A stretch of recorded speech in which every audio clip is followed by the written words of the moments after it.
Be informed. Be alert. The information you need to know about COVID-19 vaccine. Right here, right now, on The Vax.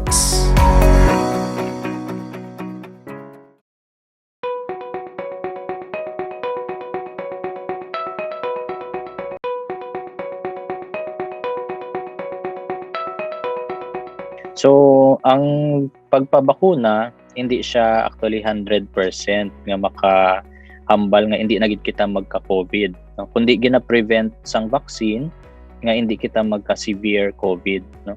Ining severe COVID, amo ni ang usually nga makita naton nga nagakala-admit sa hospital, nagaka-intubate because naganubo ang oxygen levels nila sa lawas nila. So kinahanglan sang mechanical ventilation. So the more so kung may problema kita sa heart, ang heart naga-suffer gid kung manubo ang oxygen levels naton sa lawas. So ang pinaka ka-end gid sang mga patient nga may COVID-19 infection na mag-stop ang pag-beat sang ila heart because sa complication nga ginadulot sang masakit nga COVID-19.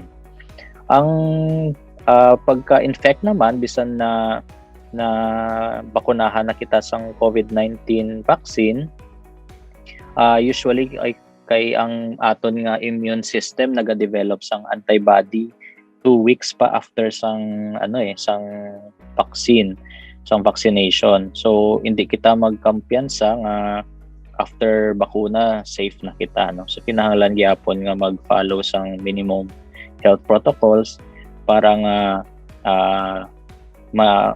malikawan naton nga ma-infect kita while waiting sang aton nga immune system nga mag-ubra sang antibody.